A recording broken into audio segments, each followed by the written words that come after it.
यापुढे प्रोसिडिंग्समध्ये हाऊसमध्ये त्यांनी म्हटलेले की there should be no thank you, जय हिंद किंवा वंदे मातरम. म्हणजे हे तर अनाकलनीय आहे.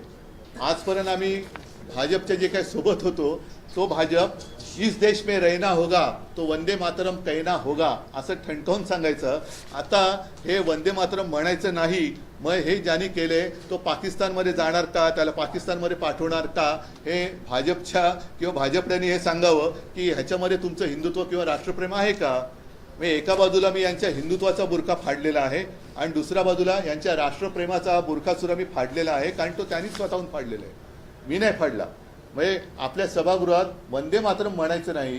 जे वंदे मातरम आपण राष्ट्रगीत त्याला 150 वर्ष झाली म्हणून आता नुकतंच आमच्या मोदीजींनी मोठं भाषण वगैरे कुठेतरी दिलं. त्या वंदे मातरमला म्हणजे ही काय मॅकलेची अवलाद ही भाजपमध्ये कुठून आली. वंदे मातरमला विरोध करणारी मॅकलेची अवलाद ही मोदींना विचारलं पाहिजे की अवलाद तुमच्यामध्येच आहे की जी वंदे मातरमला विरोध करते. त्याच्यामुळे आमचे सर्व संसद जे खासदार आहेत ते आमच्या लोकसभेच्या आणि राज्यसभेत तर आमच्यात 2 आहेत. एक संजय राऊत आहेत आणि प्रियंका चतुर्वेदी आहेत. मी आता 2 खासदार माझ्याकडे. सभागृहात ठणठणीतपणाने वंदे मातरम बोलायचं, बघूया कोण आपल्याला बाहेर काढतं. शिवसेनेचे खासदार हे लोकसभेच्या आणि राज्यसभेच्या सभागृहात वंदे मातरम बोलणारच. आणि भाजपमध्ये हिंमत असेल तर आमच्या सदस्यांना त्यांनी निलंबित करून दाखवायचं. पण हा खेळ खंडोबा चाललेला आहे.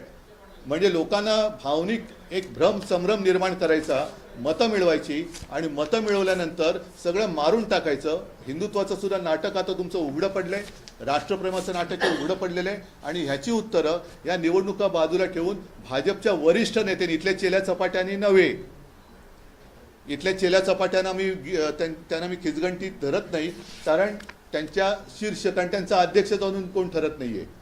जगातला सर्वात मोठा पक्ष की ज्याला बरेच वर्ष झाली अध्यक्ष बदलताना नामुष्की आलेली आहे. तर भाजपने याचं उत्तर दिलं पाहिजे. दोन्हीचं प्रभू रामचंद्रांच्या परस्पर्शाने पुनीत झालेलं तपोवन तुम्ही कोणासाठी मारता आहात आणि आपल्या संसदेच्या सभागृहात वंदे मातरम का बोलायचं नाही याचं उत्तर आता भाजपने द्यावं. तपोवनाचा जो विषय आहे तिथे अत्यंत महत्त्वाचा विषय आहे. तिथे लोक पर्यावरण रस्त्यावरती उतरले, चिपको आंदोलन होतं. प्रक्रिया काय थांबली जे काही सुरू आहे तिथे काय पुढे केलं जाणार, आपल्यातर्फे काय केलं जाणार. नाही, मला पहिलं याचं उत्तर पाहिजे.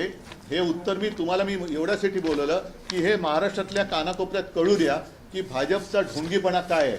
नुसते पैसा फेको आणि मतं मिळवा, पैसा फेको तमाशा देखो, तसं पैसा फेकोवर वोट ले लो, हे जे काय त्यांचं चाललेलं आहे हा तमाशा तर खूप झाला. हे पैसे सुद्धा जनतेच्या खिशातले आहेत. पण ज्या गुरबीमध्ये हे वागतायत आणि वागताना वागतायत ते वागतायत, पण वरती हिंदुत्व आणि राष्ट्रप्रेमाचं जे काही ढोंग करतायत हे ढोंग किती काय त्याला वेगळी आहे ते या 2 गोष्टीत मी दाखवलेलं आहे. मुंबई महानगरपालिकेच्या प्रदूषणासंदर्भात म्हटलात, न्यायालयानं प्रश्नचिन्ह उपस्थित केल्यानंतर मुंबई महानगरपालिका मी न्यायालयाबद्दल बोलण्यासारखं आता का आहे का, न्यायालयाबद्दल बोलून काय उपयोग होतोय का. त्याच्यामुळे कृपा करून मला न्यायालयाबद्दल प्रश्न विचारू नका, बोलून काय उपयोग होत नाही.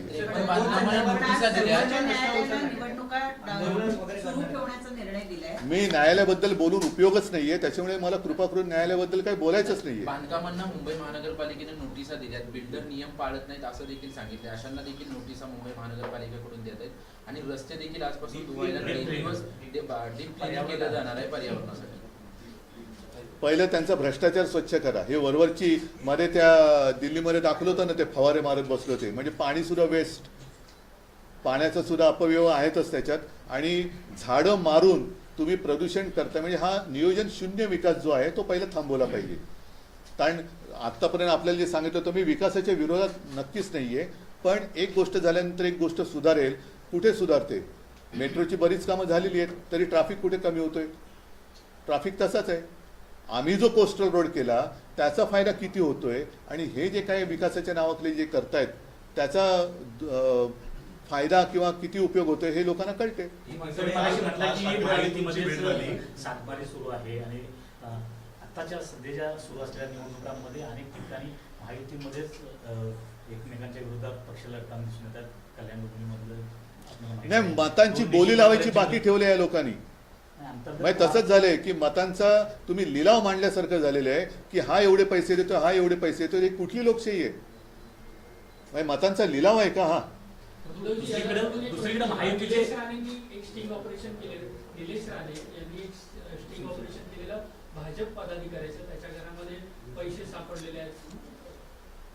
हो, मग तेच मी बोलतोय ना की ही सगळी पैशाची गुरमी आता उघड झालेली आहे. मंत्री पैशाची उघडी बॅग ठेवून घरात बसतो, त्याच्यावरती काय कारवाई होत नाही. हे सगळे भ्रष्टाचार आता एवढे झालेले आहेत की हा भ्रष्टाचाराच्या ज्वालामुखीचा उद्रेक झालेला आहे. हे प्रदूषण त्याचं आहे. सर, काल राज ठाकरे आणि तुमची भेट झालेली आहे. काय महापालिकेची स्ट्रॅटेजी? मी आज जो विषय बोललो तो महत्त्वाचा आहे. त्याच्यामुळे मला वाटते 2 विषय मी मांडलेत, त्याला आपल्या माध्यमातून जनतेपर्यंत आपण पोहोचावं. भाजपच्या समजदार नेत्याकडनं मला त्याच्यावरती उत्तर अपेक्षित आहेत. कोणी आंडूपांडू बोलेल तर त्याला मी काय उत्तर वगैरे काय देणार तर नाही. कोण संदर्भात तुम्ही शिवसेना म्हणून काय आवाज नाही नका? हो, मी आज तर बोललेलो आहे आणि आवश्यकता लागली तर आम्हाला रस्त्यावरती उतरावं लागेल.